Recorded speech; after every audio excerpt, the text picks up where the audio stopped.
Bom dia a todos. Eu venho aqui apresentar o segundo painel desse grandioso seminário do MAT, com muito orgulho. E esse painel ele fala sobre o impacto da pandemia para as mulheres grávidas e lactantes. Então, antes de iniciar, eu vou me autodescrever, né, conforme a determinação. Então, meu nome é Kelly Cristina, eu sou mãe, mulher, sou mãe do Davi César, tenho cabelo com mechas loiras, estou de escova. Estou participando do seminário dentro do escritório que eu divido com meu amigo e colega Dr. Gutenberg, aqui no centro da cidade, do Rio de Janeiro.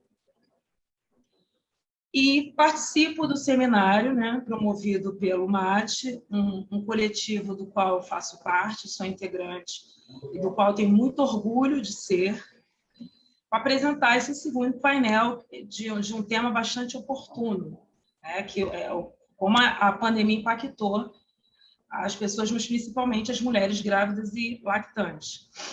E nessa oportunidade eu venho apresentar as duas palestrantes que vamos abrilhantar nesse oportuno painel. A primeira delas é a doutora Maria Cecília Máximo Teodoro, advogada, pós-doutoranda em internacionalização, trabalho e sustentabilidade e em direito do trabalho, doutora e mestre em direito do trabalho, professora e autora de livros e artigos. E a nossa segunda palestrante é a doutora Luna Ramacciotti, eu acho que é assim que lê, é advogada, mestre em Direitos e Garantias Fundamentais, especialista em Direito do Trabalho pela Faculdade de Direito de Vitória, FDV. O tema do painel ele é bastante atual e o debate a que nós estamos nos propondo aqui é super necessário, né? Porque o momento mais sublime na vida de uma mulher vem sendo fortemente impactado com essa crise sanitária que nós vemos enfrentando desde o ano passado, né? Além de um aumento significativo de infecção pela Covid-19, no número de gestantes e puérperas no ano de 2021 até maior do que o ano de 2020, a pandemia gerou para essas mulheres também elevados níveis de ansiedade. A Lei 14.151, sancionada em 12 de maio de 2021, trouxe um alento. A princípio, trouxe um alento ao garantir o afastamento dessa empregada gestante das suas atividades durante o estado de emergência pública, sem prejuízo da sua remuneração. Porém, por outro lado, ela trouxe uma série de questionamentos, né, acerca da sua aplicabilidade. Então, eu passo a palavra à nossa primeira palestrante, Maria Cecília, que irá nos abrilhantar e nos brindar com seus conhecimentos sobre o tema do painel. Com a palavra, a doutora Maria Cecília. Bom dia. Eu estou aqui sentada, tenho a pele clara, cabelos castanhos longos, levemente ondulados. Estou usando um vestido marinho, azul marinho, com estampa de flores rosas e com galhos verdes. Atrás de mim tem uma janela, pela qual pode-se ver o céu azul de Belo Horizonte, não é à toa que tem esse nome, a cidade. A gente pode ver uma construção ao fundo, que é um clube, que é o Minas, e nós podemos ver a rua e alguns carros. Gostaria de agradecer ao MAT pelo convite, na pessoa da doutora Bianca. Me honra muito falar desse assunto, que é um tema muito caro para mim, e fico muito lisonjeada por ter sido convidada para debater esse assunto com vocês. Eu vou compartilhar a minha tela aqui com vocês agora, para passar algumas imagens, enquanto a gente aborda essa questão. Eu tomei a liberdade de incluir no tema a situação das mulheres mães também, no mercado de trabalho. Essa imagem, ela retrata bem o que vamos abordar rapidamente aqui hoje. Deixa eu só colocar meu timer aqui, porque para não tomar o tempo de ninguém. Nós vamos abordar aqui hoje, vale lembrar que nosso time, nós formamos um time de mulheres para falar desse painel, e coletivamente, democraticamente, a gente distribuiu a temática para que tenha uma sequência lógica e fluida. E a mim ficou reservado uma abordagem mais teórica, mais difunda sobre o tema. Eu também gostaria de ressaltar que a abordagem aqui é social, é política, é econômica, mas ela é dentro do direito, dentro da relação de emprego, ou seja, situação das mulheres que têm uma relação de emprego, mas que não significa que estejamos alheias aos demais desafios enfrentados pelas mulheres, desde um recorte racial, social e de gênero. Os desafios das mulheres no mercado têm raízes profundas e parece ser um problema sociológico, acima de tudo, que estão, enfim, é um problema que está fincado numa mítica, secular, milenária, eu diria. O fato é que as normas que se dizem de proteção ao trabalho da mulher, invariavelmente, reduzem a mulher à maternidade, pois nenhuma das normas que se direcionam à mulher se justificam pelo fato dela ser mulher, mas sim porque ela tem filhos. São normas que não se estendem aos homens e que, por isso, dificultam ainda mais, encarecem ainda mais o custo da mulher no mercado de trabalho e refletem um direito do trabalho distópico, machista, dominado por homens. Por isso, a nossa proposta é a extensão de direitos que se dizem protetivos à mulher aos homens, enquanto vivenciando a gestação de suas esposas ou companheiras e vivenciando a maternidade, ou, melhor dizendo, a paternidade. Ato falho, né?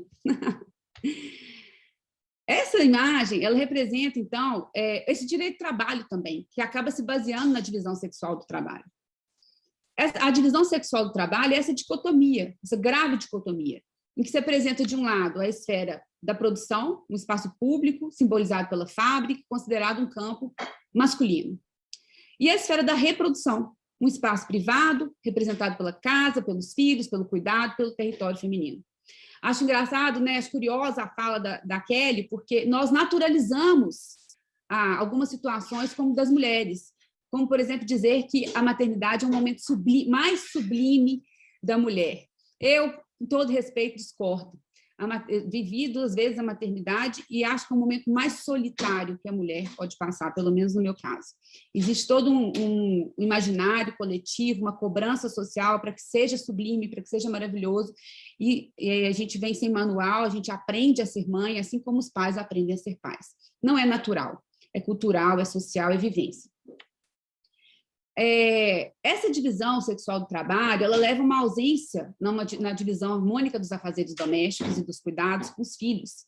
E isso persiste como um obstáculo à emancipação das mulheres e à conquista e à permanência delas no mercado de trabalho, porque sobrecarrega essas mulheres, submetendo-as às tarefas domésticas, do cuidado com os filhos, e se traduzindo numa segunda jornada, numa terceira jornada de trabalho, e a gente vai ver que na pandemia essa jornada se tornou continuada, o que acaba minando a sua capacidade não só física, mas também psíquica.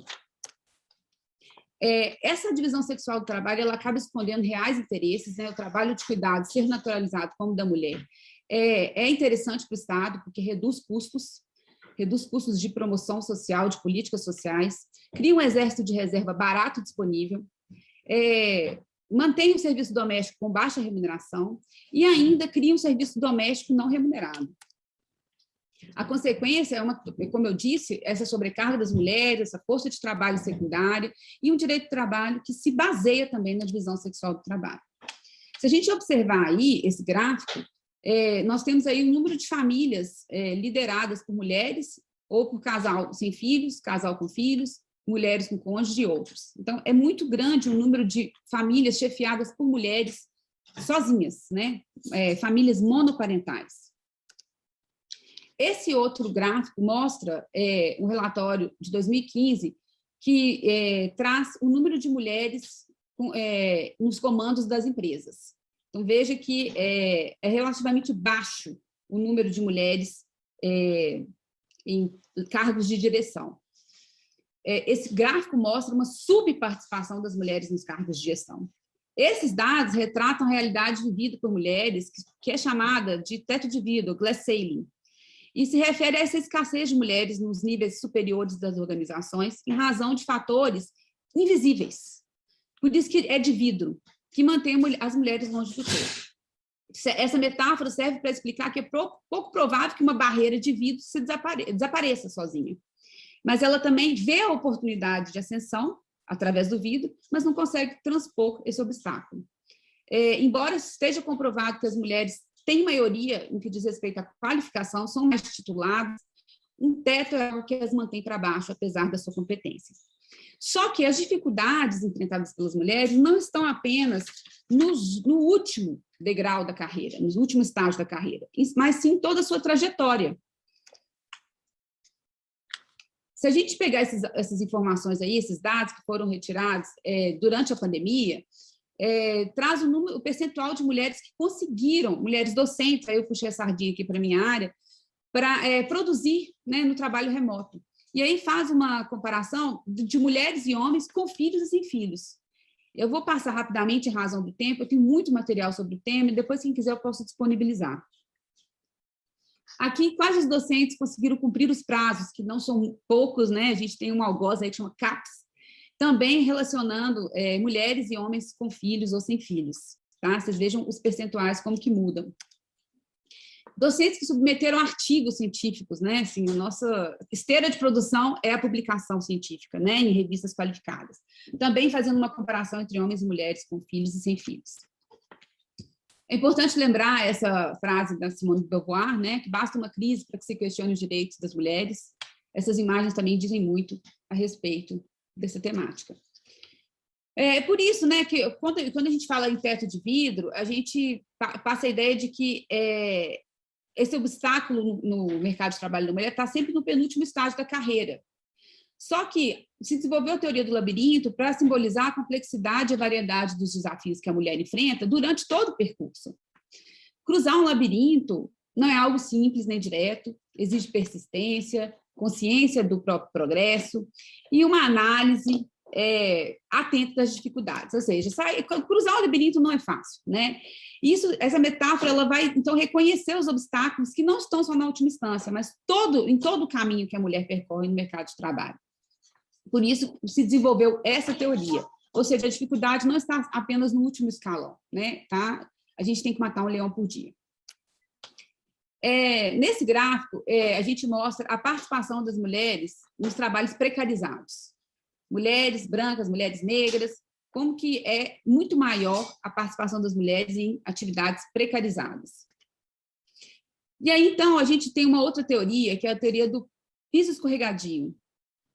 Porque outros componentes que fazem parte dessa condição de quase engessamento e imobilidade das mulheres em empregos secundários, menos qualificados, piores do ponto de vista financeiro, concentrados em setores produtivos mais atrasados, com especializações obsoletas,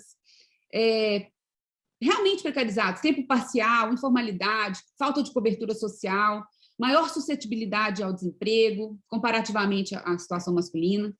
Em síntese, a economia feminista entende que essas situações atuam no mercado de trabalho da mulher de várias formas, né, gerando muita desigualdade de gênero e discriminando a mulher. O que ficou chamado de piso escorregadio. A situação ela se torna mais crítica no caso das mulheres gestantes ou com mulheres mães no trabalho, porque o número de mulheres, por exemplo, que perdem o emprego quando retornam da licença maternidade, segundo o PNAD, é de que após 24 meses, quase metade das mulheres que tiraram licença maternidade estão fora do mercado. Um padrão que se perpetua, inclusive, 47 meses após a licença. E a maior parte das saídas do mercado de trabalho se dá sem justa causa por iniciativa do empregador. O fato é que, muito embora o trabalho da mulher seja a pauta do dia, e que as lutas por igualdade de gênero não possam mais ser negligenciadas, porque já fazem parte da tessitura social, mesmo os contextos em que as mulheres ascendem aos cargos de direção vêm sendo estudados. Quando elas ascendem, né, a gente percebe a teoria do penhasco de vidro, porque quando as mulheres são alçadas ao papel de liderança, elas são alçadas em situações de risco ao assumir a liderança e assumem em tempos difíceis. Nessas condições, as chances de fracasso das mulheres são maiores. Um momento. Reproduzir. Espera aí que minha Siri trabalhou aqui. São muito maiores, por quê? Tem consequências muito mais negativas, porque pode passar a impressão que as mulheres não estão preparadas para ocupar cargos de gestão. Mas elas e pode ser um grande golpe na carreira delas, porque elas são vistas como responsáveis por aquele fracasso, apesar de terem herdado a situação de crise e os problemas. Né? A título de exemplo, a presidente Dilma. Então, o que a gente percebe é que o direito ele ainda não incorporou as conquistas sociais das mulheres. Então, eu trago alguns gráficos aqui, estou preocupada com o tempo, mas está tranquilo. Olha só, esses slides são muito bons, eles trazem a taxa de participação agregada e por sexo. Então, aqui é a taxa de mulheres, horas no mercado e horas de afazeres e cuidados domésticos, né? Então, veja a diferença para o gráfico dos homens. Esse é o gráfico dos homens. Horas no mercado, hora de afazeres e cuidados. É discrepante a diferença, vejam. Aqui, a taxa de participação por filhos na creche e fora da creche, ou seja, a comparação da participação de mulheres que têm os filhos na creche ou não. Como que é também discrepante a participação das mulheres que têm com quem deixar seus filhos, né? Tem um lugar para deixar seus filhos, e as mulheres que não têm um lugar para deixar seus filhos. E essa questão da pandemia se tornou muito importante, porque em muitos estados, as escolas, o trabalho voltou antes das escolas. A escola permaneceu no regime remoto. Aqui em Belo Horizonte foi esse exemplo. A última atividade a voltar foram as escolas. E mulheres que não têm com quem deixar seus filhos não puderam voltar ao trabalho, porque a escola estava remota. Aqui a taxa de participação por gênero e por filhos entre 0 e 5 anos. Então, homens com filhos, mulheres com filhos. Homens sem filhos, mulheres sem filhos. Vejam também a discrepância, né, desses gráficos, mostrando que há uma naturalização de que os filhos são das mães. E aqui, jornada de trabalho das mulheres no mercado, considerando as mulheres que têm filhos na creche e as mulheres que não têm filhos na creche em relação aos homens. Bom, esse modelo, então, né, que a gente vê do direito do trabalho brasileiro, tende a reforçar esse estereótipo de que homens são mais aptos para o mercado do que as mulheres. Um exemplo recente é a Lei 14.151, que instituiu o trabalho remoto para mulheres grávidas, enquanto durar o estado de calamidade de saúde por causa do Covid-19. E, pela norma, cabe ao empregador arcar com salários, benefícios, encargos sociais durante todo o período de afastamento, enquanto durar o estado de emergência, enquanto durar a pandemia. Ainda que não haja qualquer indicativo de que isso vai terminar tão cedo. Aí eu pergunto, se o intuito é proteger o nascituro, mais uma vez, veja, é um direito que vai para a mulher, mas a proteção é do nascituro.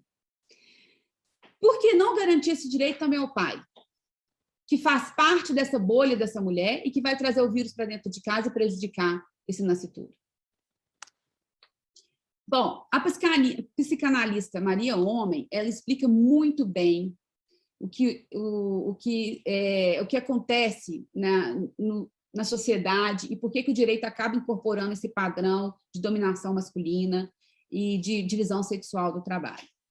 Vale lembrar aqui, gente, que de forma alguma eu estou defendendo um retrocesso em termos de direito e de normas de proteção ao trabalho da mulher, mas só chama uma atenção crítica para perceber que tais direitos não se justificam pelo gênero. Então, portanto, seriam facilmente estendidos aos homens. E por que não falar de uma perspectiva econômica? Se a gente fala o tempo inteiro em desempenho, taxa de crescimento, juros, por que não usar tais conceitos que são capitalistas também na abordagem do trabalho feminino? Porque se eu equiparo os direitos dos homens com os das mulheres, eu torno essa mulher com o mesmo custo no mercado de trabalho do que o homem. Porque há que existir uma compensação do direito em relação às mulheres, porque elas têm uma jornada continuada. A Maria Homem, que é uma psicanalista muito prestigiada e que toca bastante sobre esse tema, ela dá um exemplo, ela fala assim, que se homens e mulheres ocupando cargos iguais, você tem que o homem tem lá expressamente uma lista que contempla 20 atividades. E que essa mulher, ela tem essas mesmas 20 atividades e mais umas 30 que não estão descritas, não são remuneradas e que demandam muita energia subjetiva, que estão ligadas, elas têm que estar ligadas o tempo todo. Isso diz respeito à gestão de pessoas, de higiene, de crises, de brigas, de diplomacia, de educação, traduzir linguagens, compreender o que eles querem dizer. Para além de toda uma camada de trabalho visível, há uma camada de trabalho invisível que não é valorizado. E esse trabalho invisível, ele é sutil, que é o que se chama de emotional labor, né? Que é esse trabalho emocional subjetivo, que é o trabalho da casa, dos filhos, né? Que é consciente ou inconscientemente naturalizado como sendo de mulheres. A pandemia mostrou como que tudo ainda é muito desigual, que a tarefa é muito complexa. A potencial equalização de funções e atividades ainda está muito longe. A mulher passa, então, agora a enfrentar uma jornada continuada, o trabalho invadiu a sua casa. Nessa época de quarentena, as mulheres se ficam muito mais sobrecarregadas com cuidado prático, material, da casa, dos filhos, trabalho, sobrecarga mental. E esse emotional labor, muitas vezes, se esconde atrás de uma economia do afeto, ou um trabalho do amor, de dizer, as mulheres têm um dom para isso, é um momento sublime, é alegria, né? Ela tem mais jeito. E isso resulta nas mais diversas consequências negativas das mulheres, porque elas absorvem toda a responsabilidade do trabalho de cuidados para além do seu próprio trabalho produtivo, sendo que o direito de trabalho parece, para além de reduzir a mulher à maternidade, puni-la pela maternidade. Muito obrigada.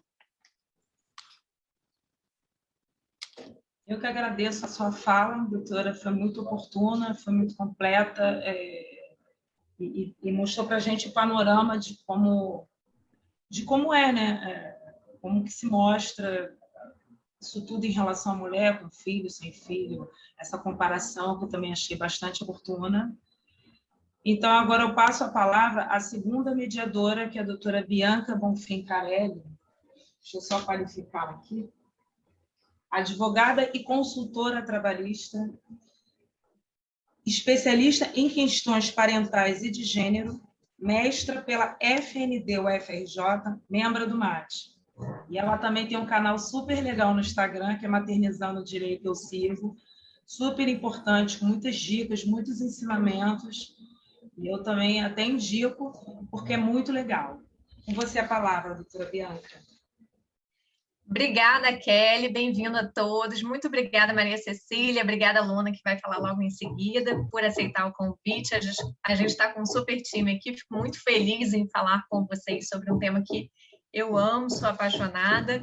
E, assim, gostei muito das reflexões trazidas pela Maria Cecília e acho que a gente vai conseguir criar um link entre todas as nossas falas. Como a Maria Cecília estava comentando, né, assim, a gente não tem dúvida do quanto as mulheres foram afetadas em relação a essa pandemia. Me desculpa, gente, eu estou tendo obra que, aliás, eu esqueci de me autodescrever, foi uma falha minha.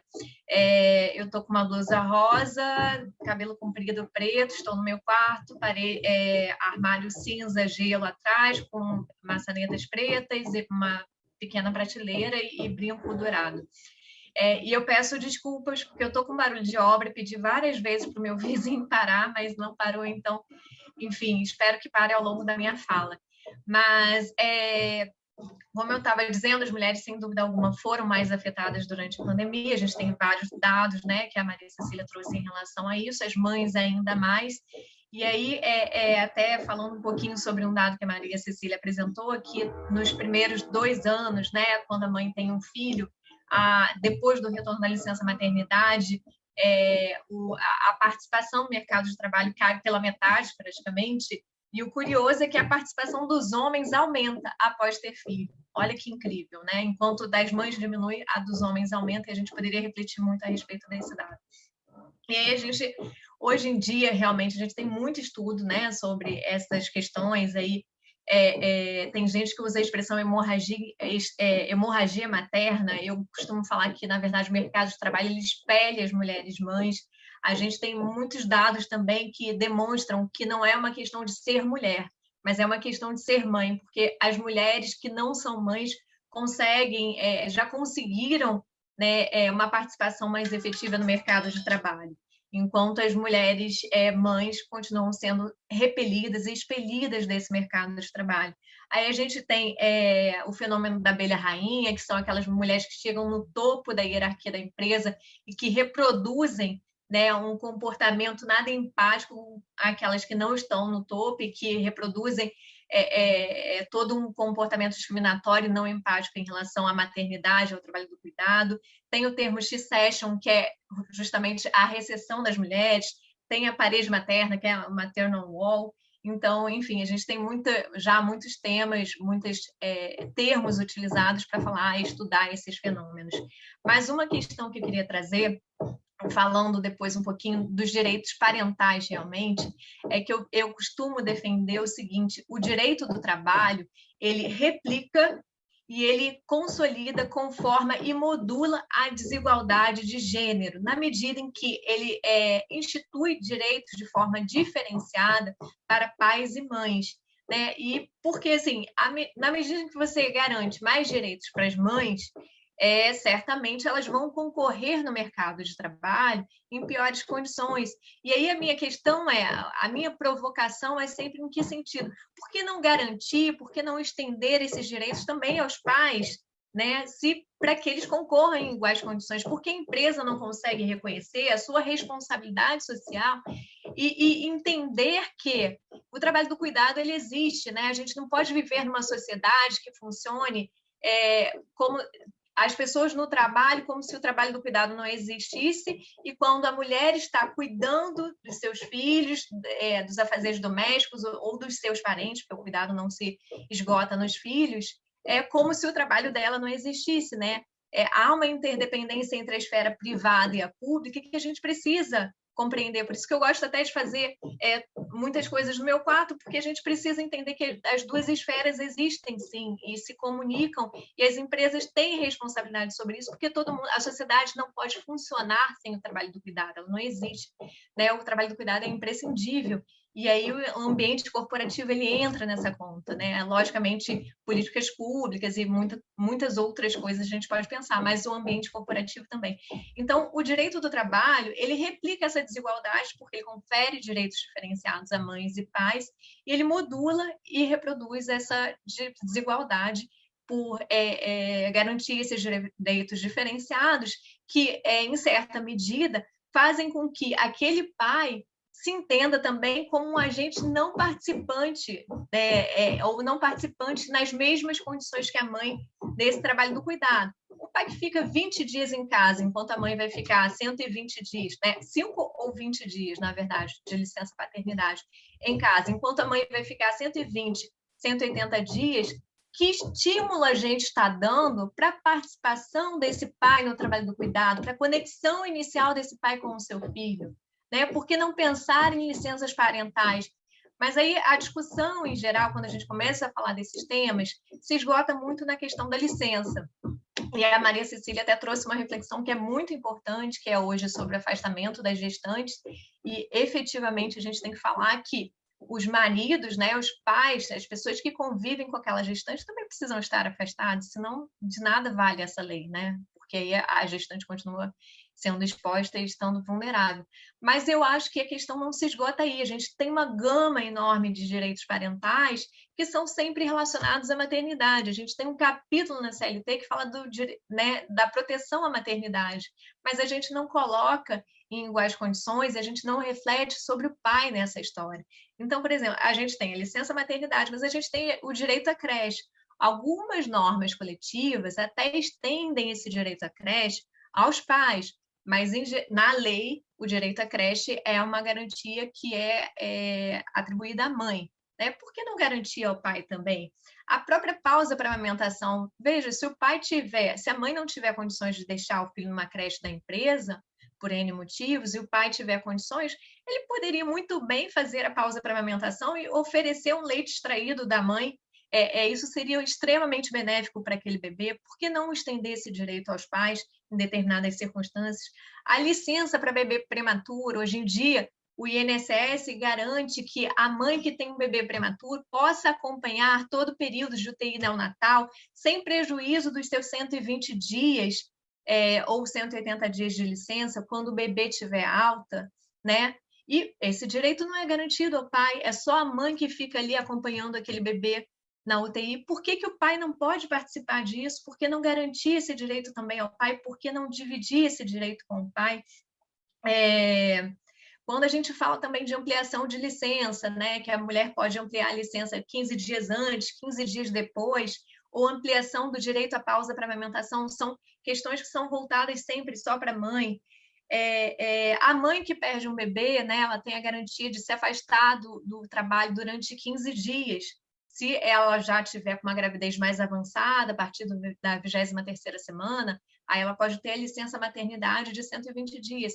É claro que essa licença visa restabelecer toda a questão hormonal e fisiológica da mãe. Mas é aquele pai que perdeu aquela criança também, aquele bebê, ele não está sofrendo, ele não passa por trabalho psíquico, ele não pode ser um grande suporte para aquela mãe que vai ficar ali sozinha com a sua dor enquanto o pai volta a trabalhar. Será que se a gente garantisse direitos iguais em relação a isso, a gente não pensaria que homens e mulheres poderiam concorrer em iguais condições no mercado de trabalho?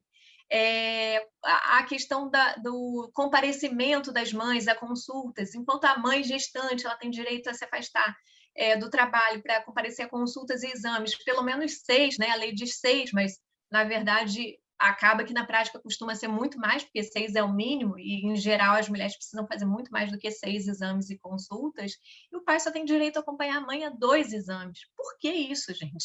Sabe, por que o pai não tem o direito quando lógico, é consenso entre as duas partes, né? Quando há uma relação harmoniosa, por que o pai não tem direito de acompanhar a mãe em todas as consultas?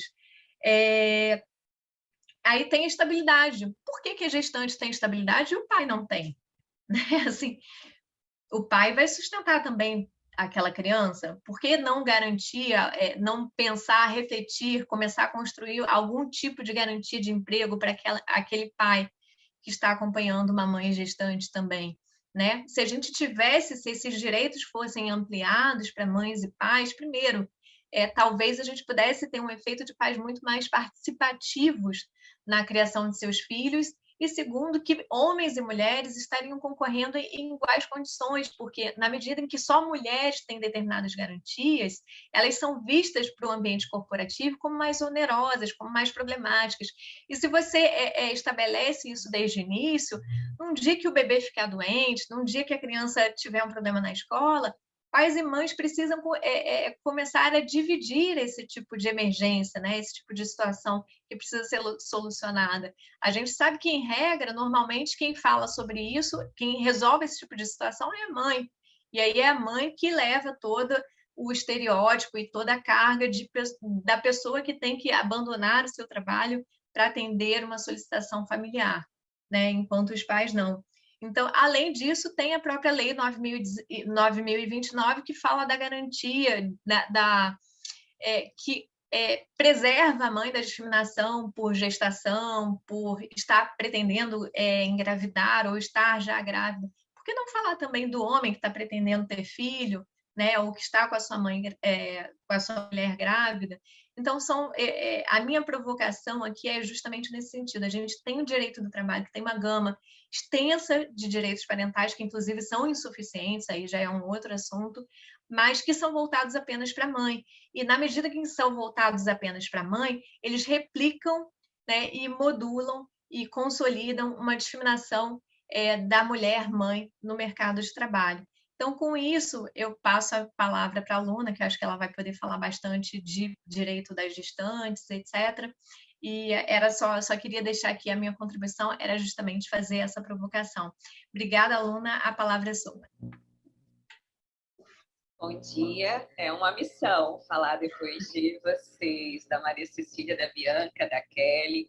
É um tema extremamente relevante, né? Importante estarmos aqui discutindo num nível, né, altíssimo de conhecimento, com dados, com construções empíricas, enfim, é uma missão e eu aceitei essa missão muito feliz, né? Já agradeço de antemão, vou me autodescrever. Como foi apresentada, me chamo Luna Ramaciotti, eu tenho cabelos pretos, médio, na altura do ombro, estou usando uma blusa de cor laranja, um terninho marinho, uso um colar dourado com pérola, estou usando fone de ouvido, atrás de mim tem um pouco da minha biblioteca, estou falando do meu escritório residencial, também sou uma mãe advogada que estou entre o home office e o presencial, então tenho um filho de 4 anos, vivenciei muitos destes desafios que nós estamos tratando aqui nesse painel, então me sinto contemplada, além de tudo, né? Além de ser contemplada enquanto mulher, também contemplada enquanto mãe, por ter vivenciado todos esses impactos aflorados durante a pandemia.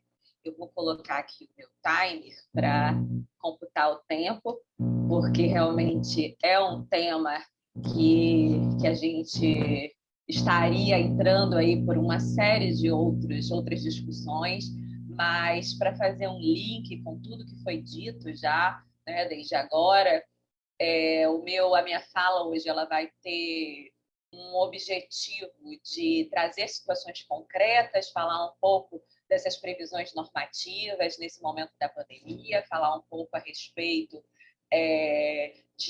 desses desafios que vai além, né, também dessas questões que é um somatório, para falar a verdade, né? A desigualdade no mercado de trabalho soma-se a desigualdade no trabalho dentro de casa, que soma-se com um ordenamento jurídico contraditório, que ao mesmo tempo que prevê uma proteção à maternidade e à mulher, ao mesmo tempo requer que essa mulher continue fazendo o impossível, né, para conseguir estar e ser contemplada por todas as suas atividades dentro e fora do mercado de trabalho.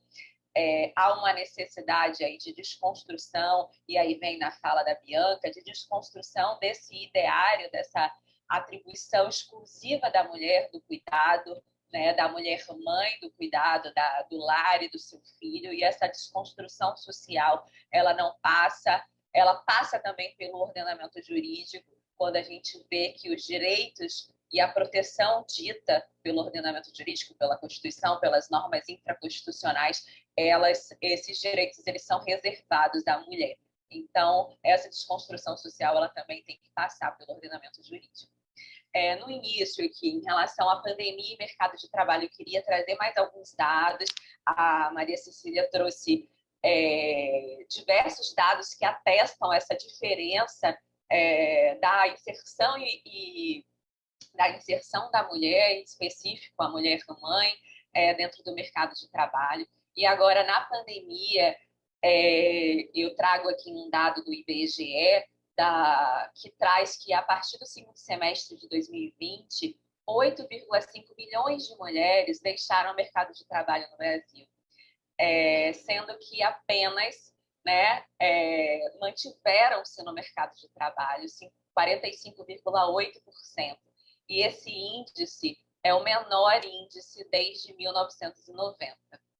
Além disso, um outro dado do CAGED, que é o Cadastro Geral de Empregados e Desempregados, no período de abril a dezembro de 2020, mostra que houve um saldo positivo de novos postos de trabalho para homens, um total de 168 mil novos postos de trabalho para homens, e, em contrapartida, nós temos uma queda e uma extinção desses postos de trabalho para mulheres, um total de 94,9 mil colocações ocupadas por mulheres foram extintas. Essa desigualdade que é evidenciada, que foi evidenciada, está sendo evidenciada ainda mais agora no período da pandemia, é uma soma dentro do mercado de trabalho, assim como, né, como a gente vem construindo aqui nesse debate, de desigualdades dentro de casa. E um outro dado que eu trago desse período da pandemia, que é um dado de uma pesquisa feita pela Datafolha, é de que 57% das mulheres declararam ter passado a trabalhar mais por conta do trabalho remoto, do home office, enquanto apenas 21% de homens tiveram essa mesma sensação. E quando a gente faz uma relação de pais com filhos de até 10 anos, houve uma redução de 7,8 pontos percentuais de mulheres que estavam trabalhando, e, em compensação, em relação aos homens, a redução foi de 4,2 pontos percentuais referentes ao mesmo período. Então, assim, essa desigualdade, essa discrepância, tanto no mercado de trabalho como no ambiente doméstico, entre as atividades de homens e mulheres, claro, e se tornou ainda mais evidente agora no período da pandemia. É importante, né? E aí eu ressalto mais uma vez que o ordenamento jurídico ele faz parte da desconstrução desse ideário social de atribuição do trabalho da mulher. E para mim, é importante também, aqui nesse momento, a gente ressaltar alguns dispositivos que já foram ditos aqui, inclusive pela Bianca, né, de que a proteção à maternidade e à infância é um direito social previsto na Constituição, no artigo 6º.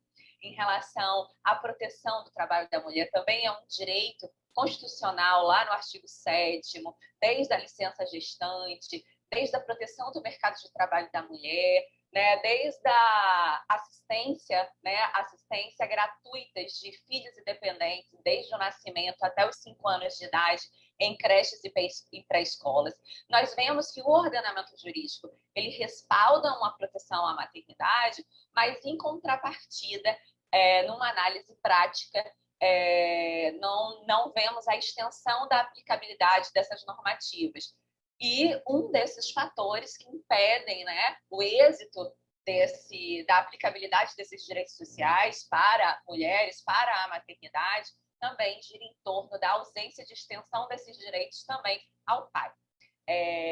Na legislação infraconstitucional, a Bianca lembrou que há uma seção, né, a seção 5 da CLT, fala da proteção à maternidade, a partir do artigo 391 e seguintes, tem todos os direitos de proteção, inclusive questões de desigualdade por conta da mulher ser gestante, a possibilidade da mulher gestante e lactante trocar as suas atividades de trabalho quando o ambiente de trabalho for nocivo à sua saúde e integridade física, sem prejuízo da sua remuneração e sem o prejuízo de retorno das suas atividades posteriormente.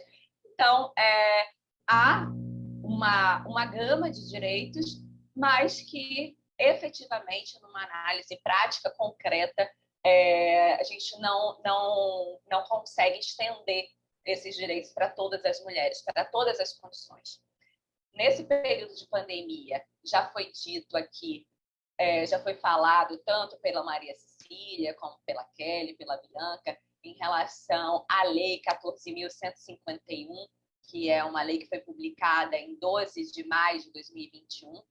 Eu acho que é importante, de todas as normativas que foram publicadas nesse período, e aí nós tivemos, né, diversas medidas provisórias, diversas instruções normativas no âmbito do serviço público, normas, né, decretos aí no âmbito dos estados, dos municípios, que versam, né, sobre a situação da mulher gestante e lactante, mas, sem dúvida, hoje o grande foco de discussão, até mesmo por ser uma legislação muito simplória, né, uma lei que tem um artigo e um parágrafo único, que trouxe aí uma série de dúvidas a respeito dessa aplicabilidade dessa norma.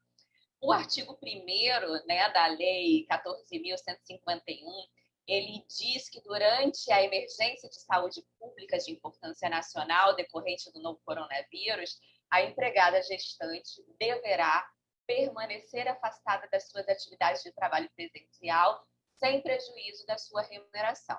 Alguns apontamentos, né, que a gente já pode fazer a respeito desse caput do artigo 1º é que essa legislação ela tem uma vigência imediata, então, a partir do momento, né, que ela foi publicada, lá no dia 12 de 5 de 2021, a empregada gestante ela deverá ser afastada das suas atividades presenciais. Então, essa previsão de deverá ser ela indica um afastamento compulsório, porque se assim não fosse o texto, né, o legislador colocaria o poderá, e, na verdade, há aí uma norma diretiva.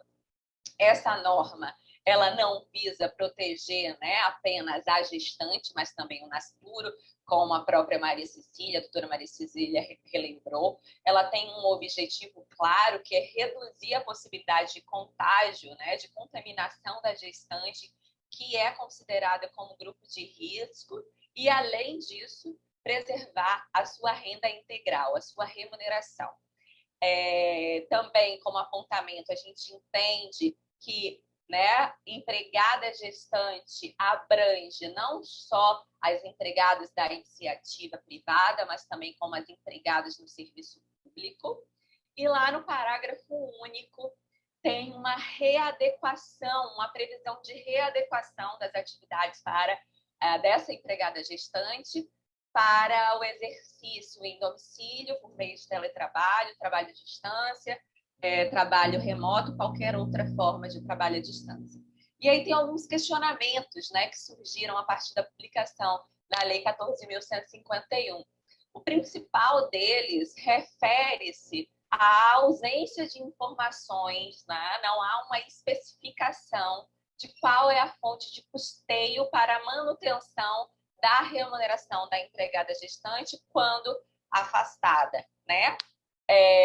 De imediato, por uma questão óbvia, a gente entende que quando a empregada gestante afastada consegue realizar suas atividades de trabalho no regime de trabalho remoto, né, telepresencial, o empregador, né, por óbvio, fará o custeio da remuneração, a manutenção da remuneração dessa empregada.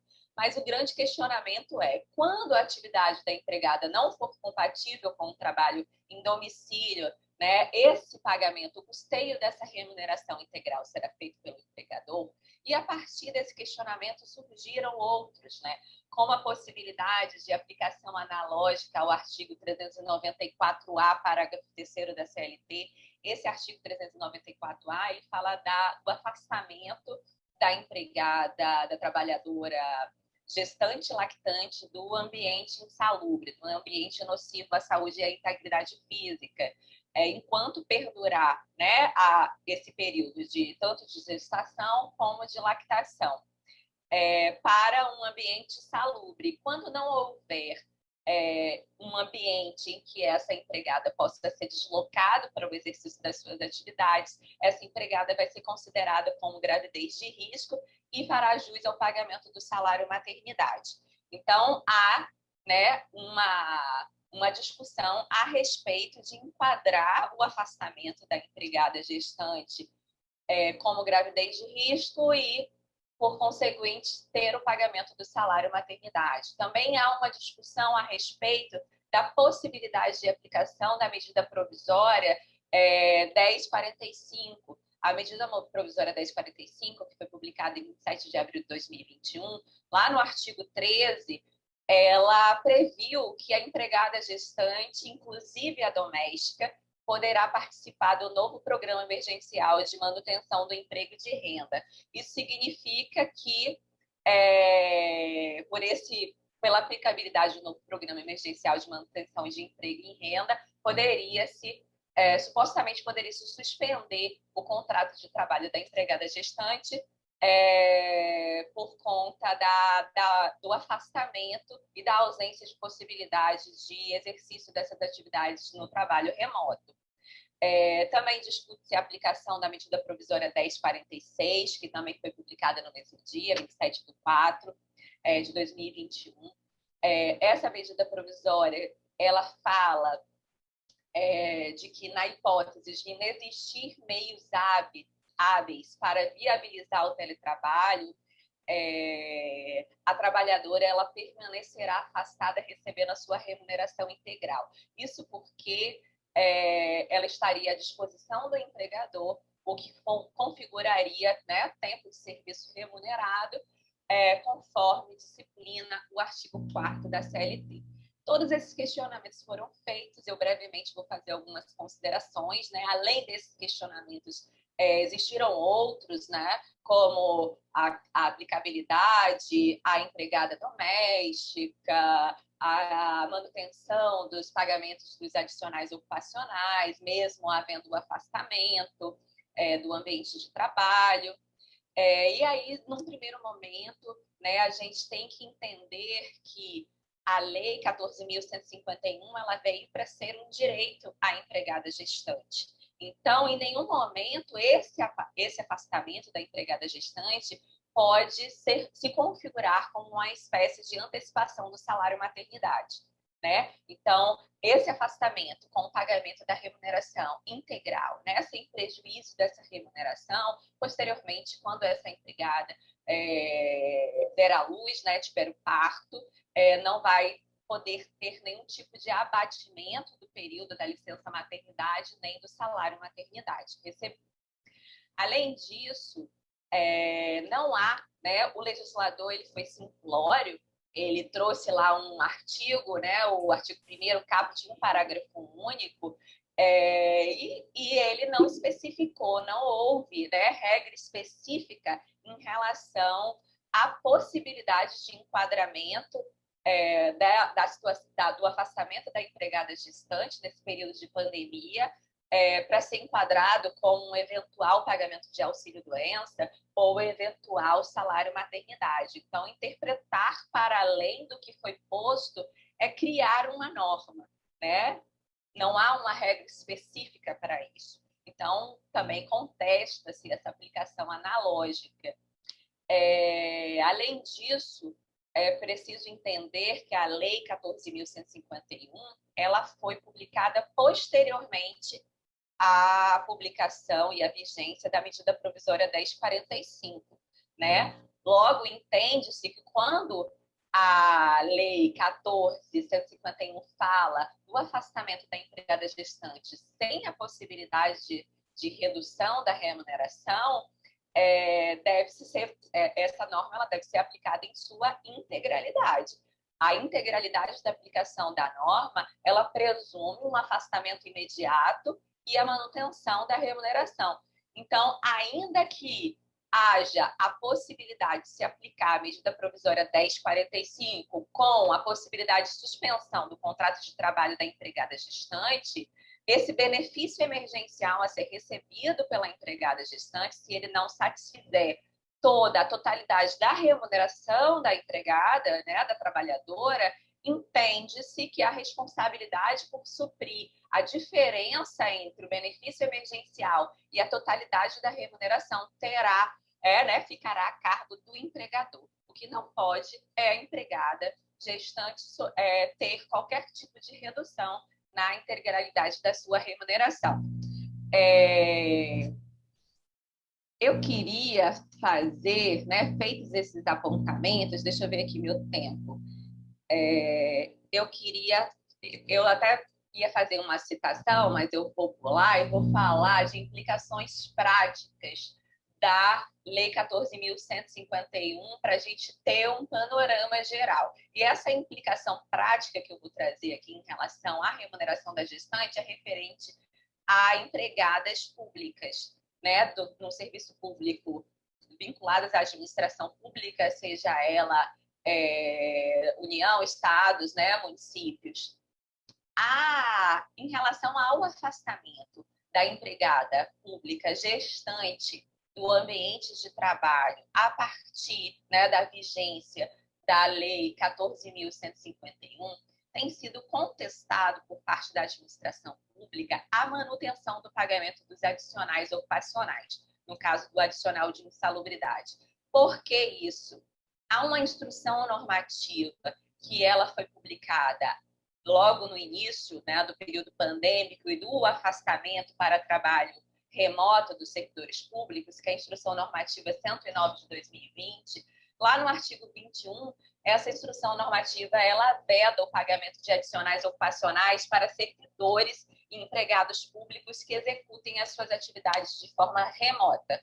Além disso, a administração pública ela fundamenta que a Lei 8.852 de 94 ela exclui do conceito de remuneração na administração pública direta, indireta e fundacional de qualquer dos poderes da União, ela não inclui, né? Ela exclui o adicional ocupacional na parcela da remuneração. Então, a administração pública entende que o adicional de insalubridade, o adicionais ocupacionais, eles não integram a remuneração e, portanto, quando houver o afastamento, esse adicional ele deverá ser suprimido, numa discrepância, inclusive, né, com as normas seletistas.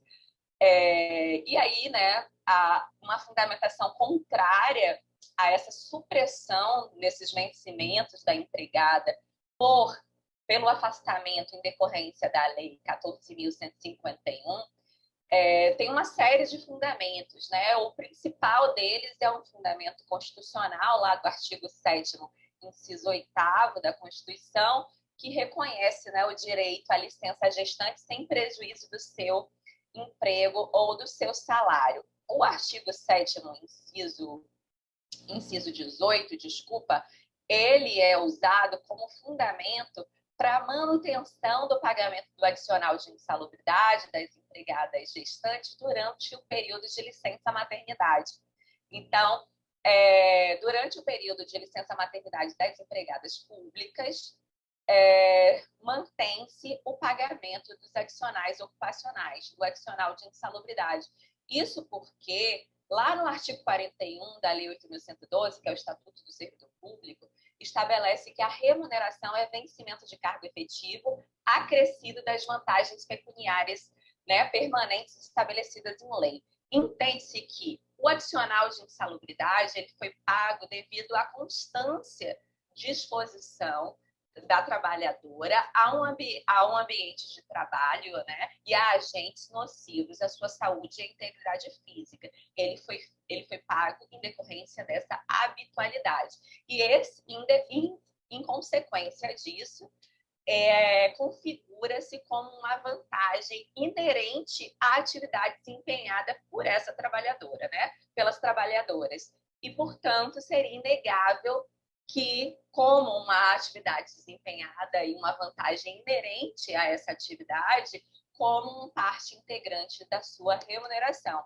E é com base nesse fundamento que, durante a licença-maternidade, os adicionais ocupacionais, no caso do adicional de insalubridade, ele continua sendo pago, mesmo não havendo essa exposição direta, havendo esse afastamento. Então, com base nesse fundamento, entende-se que essa supressão na remuneração da empregada pública durante o período de pandemia, durante o afastamento, né, da empregada pública gestante, durante o período de afastamento em decorrência da pandemia, é um fator violador ao direito da empregada. É isso, agradeço, mas o meu tempo já se esgotou. Vamos ter outras oportunidades para discutir sobre esses temas. Obrigada. Muito obrigada, Luna. Muito obrigada, Maria Cecília. De fato, é um tema extremamente relevante que nos suscita vários questionamentos, né? A gente gostaria de ter mais temas. Vamos tratar novamente desses assuntos em outras ocasiões. Queria só fazer um registro que, em relação ao afastamento das gestantes, que é muito importante a gente falar que mesmo as gestantes vacinadas continuam tendo que ficar afastadas, tá? Isso não mudou, eu recebo muito essa dúvida. Então, e aí muita gente que ficou com o contrato suspenso também, os empregadores agora que terminou a suspensão contratual estão falando para voltar, por favor, não é para voltar, não importa se você vacinou ou não, ainda permanece, a lei está vigente, você continua tendo que ficar afastado. Com isso, eu passo a palavra para o nosso próximo painel, não sem antes agradecer a participação das nossas palestrantes, e, enfim, agradecer a disponibilidade de tempo, porque aqui, quando a gente está falando de mercado de trabalho da mulher, a gente tem que falar de tempo, né? Que é isso que é subtraído da gente, porque a gente destina a maior parte do nosso tempo para o trabalho do cuidado. Então, muito obrigada pelo tempo, pela energia de vocês aqui nesse painel.